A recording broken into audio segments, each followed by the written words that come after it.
Welcome to Fantastic Females, our adventure to finding the mythical island of freedom together. I'm Kalyani. And I'm Rupali. We are your next door finance experts sharing our experiences in the world of money and energetics. So, welcome back to Fantastic Females. Today, we are going to cover a very interesting topic, something that's really changed the world as we know it.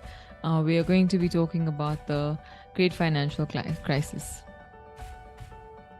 The GFC, as it's called now, keeps coming back in our psyche, especially recently as we are hearing a lot about a crash or a recession, at least the expectation of one. And this is from people remembering their suffering from 2008, having gone through a financial crisis. They want to try and avoid it. And a lot of what's happening in our current situation is being compared to what happened back in 2008. So we're going to tell you what happened exactly and how it compares to today's reality. Yes. The reason why this is so important is because it's really changed the way things happen today. An example, like in oil analogy I can think of, is the way 9/11 changed the way we fly. It increased security checks. It increased a whole lot of steps in the process of traveling. Similarly, the global financial crisis, which took place in 2008-2009, changed the way financial institutions operate. It changed requirements from the reserve banks, the regulators. It changed rules in terms of how today, if you and I go and get a mortgage or any sort of credit, it's changed all of that. Exactly. And it's quite personal for all of us in different ways, right, Rupali? I'm giving away my age with this, but I graduated around the time that this happened. So actually in 2010 is when I graduated, and I finished my university in the UK, which was experiencing a delayed effect, especially in terms of employment.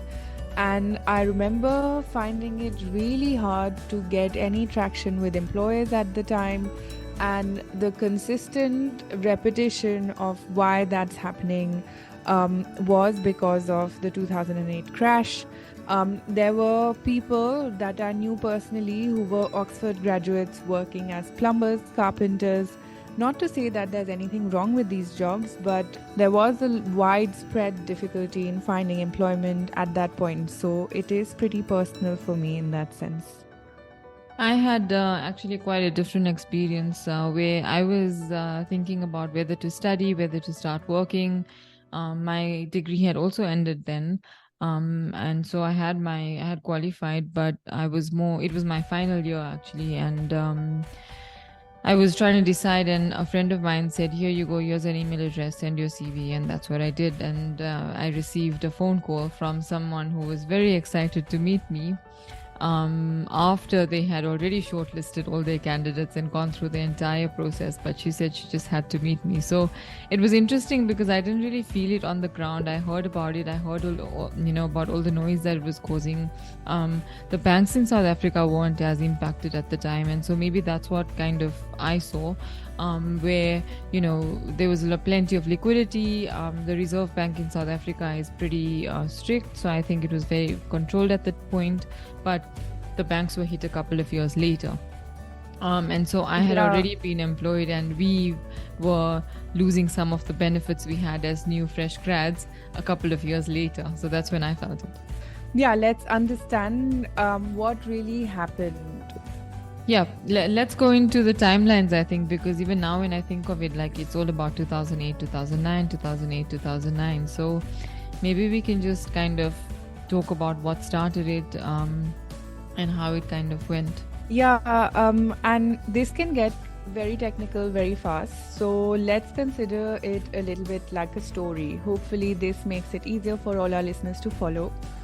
The main characters that we're considering are: there's a borrower, there's a bank, there's an ultimate lender, which is typically a large corporation lending to the bank as well. will explain how this plays out. So, how it all kind of started is through cheap lending, right? Interest rates were really low. Liquidity was flush. You go anywhere you look, you were getting loans. Banks were really giving easy financing. And so basically, there was a lot of money in the system. Yes, I read somewhere that the mortgage rates, the house loan interest rates were as low as 1%. And for those 3 years before all of this happened, these interest rates were below the inflation rate as well, which was at about 2.5% at the time. So this is quite significant. If people see that housing loans are that cheap, then new people want to enter the real estate market, or as an investor, you want to accumulate more real estate since it's so cheap to fund it. Yeah, and so what happened is, there were liquidity was flush. Banks were handing out loans and money, just like that, with very minimal checks. And there was that cycle had already started where people were borrowing. People that weren't used to borrowing money were borrowing. People that banks were handing out money, and so that caused like housing prices to increase because if everyone is able to finance their house that they would like to buy, then there are more investors in the system than there's a supply. And so again, the demand supply dynamic comes in here, where the demand is high. Supply is, while supply can catch up in real estate, it's not overnight, where you can't just switch on a factory and start printing houses. Well, today I suppose you can, but in those years you couldn't. And so prices were increasing. Yeah, so on the outside, it looked like the sector was doing really well, and people thought that real estate was booming because the prices were going up, demand was super high, and lending was easy to access. But let's try and understand how the banks were operating.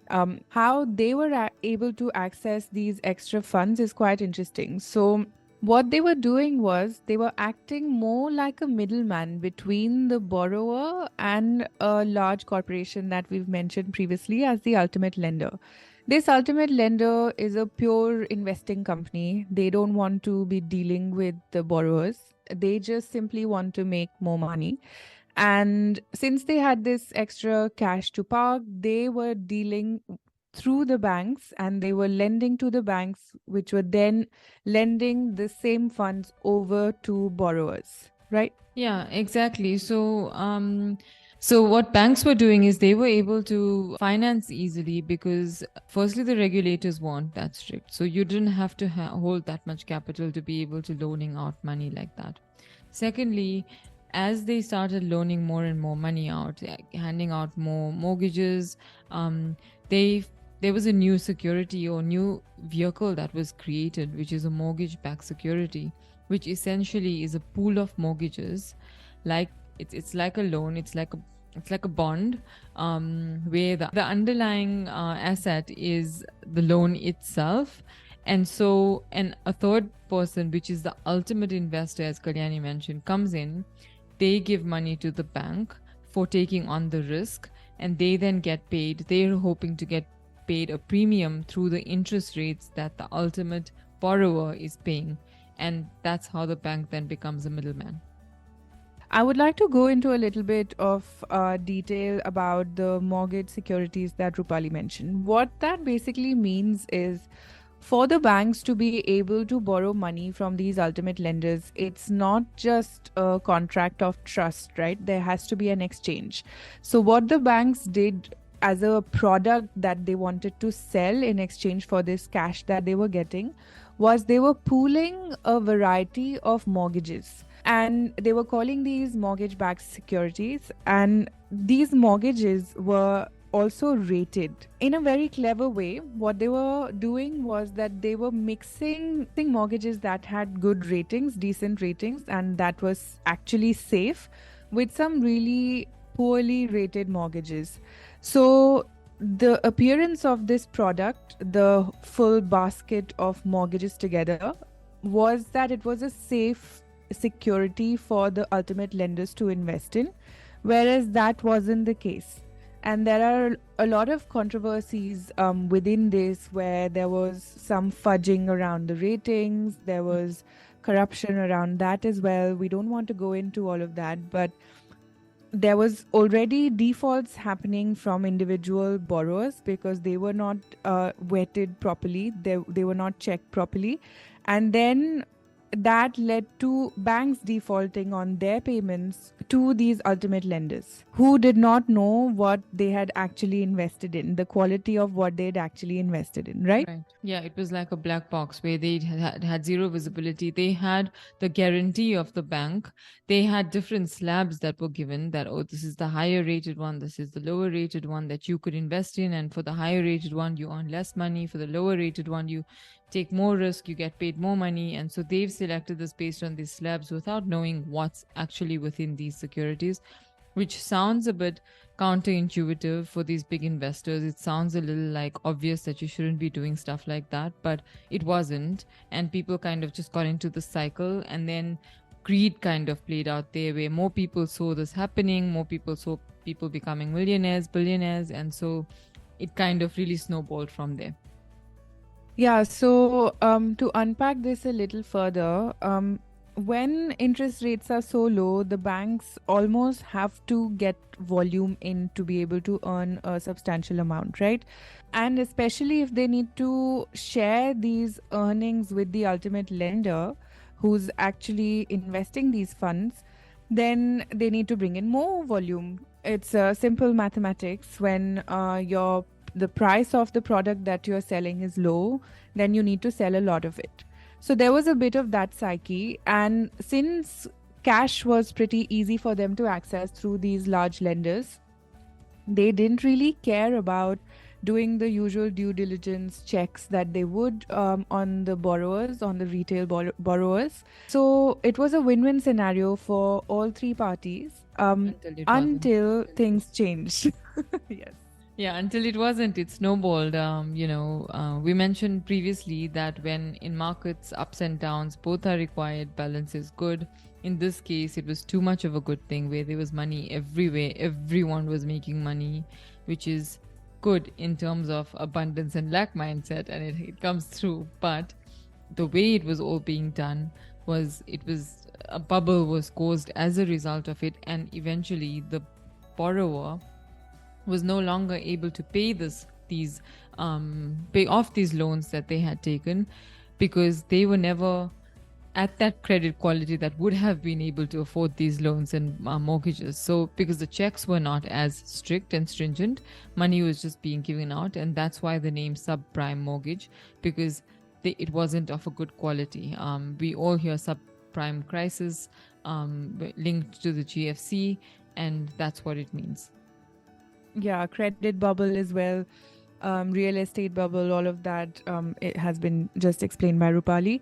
So in September 2007, as a result of this snowballing effect, the avalanche or the downward spiral, Lehman Brothers, one such bank that was doing all of this that we've just mentioned, totally collapsed. We'll go into a little bit of detail about what happened after, but basically people started losing confidence in the banking system and started withdrawing their cash. But banks don't sit on our cash. So all the cash was parked in such securities that could not be liquidated, that could not be sold.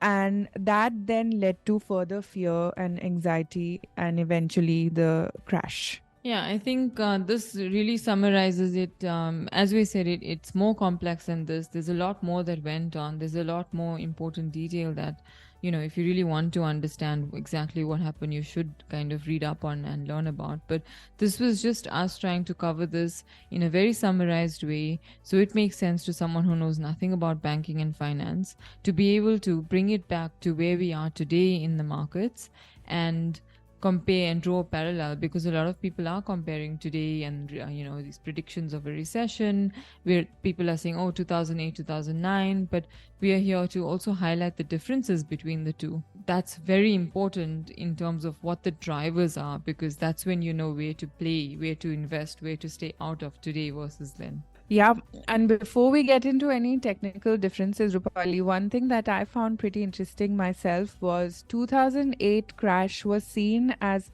nearly the first crash after globalization had touched all parts of the world. And now they're saying that what's happening around us now is pretty much the first time a recession's taking place in the age of social media. And both have had different impact on the psyche and actual kind of financials of the economy. So in 2008 and 9 was the first time that we noticed that um, the Bank of Iceland, for example, was the tip of the iceberg or the triggering point in terms of local banks had defaulted on their payments to the Central Bank of Iceland, and that was one of the first kind of red flags, and the economy of Iceland collapsed as a result. And that then had a massive domino effect on the global economy, which wasn't previously seen. Something that would happen in a small country in one corner of the world would stay pretty limited to that side of the world, which was no longer the case. And with what we're seeing now in 2022, in the age of social media, is just the sheer amount of discussion around this. And that then really drives the narrative, right? So I thought that was an interesting thing to bring up before we go into more technical differences. Yeah, definitely. I agree. I think that really fuels it because they are suddenly people giving investment advice on WhatsApp. They are suddenly, all these chats that are taking place, and people are having the fear of missing out. They're fueling each other. There's greed again playing out in terms of watching, what happened in crypto, watching people become billionaires, and you suddenly want to go all in without knowing what you're going into is similar what happened back then. But today, what's different is, the drivers are completely different. I mean, that in those days, it was the banks, it was the system, it was real estate, it was cheap lending. And that's kind of what then spiraled and impacted the whole world. Whereas today, COVID was the trigger. Until 2009, 19, the market was ticking along, doing well, low interest rates, cheap funding. People still had the recent memory of the GFC, especially, our generation. You still have that in your mind. So you're playing it safe, but markets are doing all right, you're doing well. So markets were ticking along until COVID came, and overnight, suddenly markets dropped. There was a crash, and that was global, right? We saw that there were no people in Times Square, there were no people in these major spots in the world, and so it was overnight. Totally. It was all over the world. It was not focused in certain areas or anything like that. And then thereafter, the reserve banks came in to support the economy because they were worried that it will not be able to come back, and so cheap lending, interest rates dropped to support that, so that you and I can borrow money for cheaper, so that we're not scared that there's a scarcity of money when we're spending, when we're living, when corporates are doing things, growing, because if corporates are impacted, employment is impacted. So, so basically, that's what drove it. And so, if you compare, the trough in 2009 to when it kind of recovered, it was late 2000 or April 2009, where it was March 2009, where it was the trough, so the low at the crisis, and recovery was around 2012 end, and it took that many years to get back to where markets were in 2007 before all of this happened. And so that's very important in terms of how it played out today. Whereas where there was a sudden crash, and then we all know what happened in 2020, 2021 in terms of markets shot up, and then now again we're back on the downward because interest rates are high again, it's expensive, things, there's uncertainty. I think the big difference today is that happened in a systematic way, whereas today, and it was through the system and people did not predict a recession, whereas today this is the most talked about recession, right? Yeah. Everyone, If literally everyone knows the word recession. if anything, we have the converse problem, right? There's almost too much chat of recession. Yes. And There's also an opinion that says that the worst is actually behind us already, that the recession's happened already. Stock market has definitely been anticipating, and there's a big factor of stock market at least having priced in the recession already. What that means is that it's already played out the anxiety and the fear, so it's reacted to it already before it even happens, so to say. So that's quite interesting. And you mentioned interest rates. We started our conversation or our recap about the GFC with the point of interest rates being really low. And at this point, maybe the next topic after recession is the interest rate hikes, which is the kind of buzz phrase for 2022. The Fed has gone through, as we know, 8 to 9 interest rate updates, and that means that shows us that they knew what they were trying to avoid, which is a similar situation back in 2008. So, in fact, it's a very different problem that we're dealing with now, right? Borrowing is not cheap. And that means that there are no cheap loans being given out. So the drivers are totally different. And I think this recession is more correction than a recession, in my personal opinion, which is a reaction to the Reserve Bank's policies in during COVID time, which were short term but necessary for the time. And the economy just needs to adjust now. Yeah, exactly. I mean, another big difference is where we highlighted that people that were taking these loans were not well off in terms of their credit quality, in terms of their credit ratings. Today, the consumer is much more cash rich. You and I, people on the ground, corporates are well off. I mean, you obviously have those that are not. You have companies that are poor. You have companies that have not been managed well. But corporates and consumers are well off today. Liquidity levels, which means how much cash flow and money a company or an individual has, we're back to the levels of 2019. So now we've offset all the levels that we've kind of the up and the down post COVID. So we're back there, which is not a bad space to be. And interest rates are high, so you're not getting cheap lending. And so it's a very different situation today. Yes, also in terms of policies, we've seen so many changes. When you mentioned that this was one of those 9/11 type events for banking industry, banking and real estate, I would imagine. So in our reality in the region, we've seen that all payments towards real estate properties are only done through escrow accounts, which wasn't the case before, which means that there is more due diligence done on the side of the investor as well as the real estate developer. Banks, of course, do a lot more due diligence. Banks are also required to hold larger pools of cash at all times. So these are all changes that have been done to protect the economies from a similar situation. Yeah, exactly. Something else also is the housing where properties can't be flipped as easily because of the fees that have been introduced within the system, where there are minimum fees. And so people can't just buy and sell and make a quick buck. So yeah, all of these situations are different.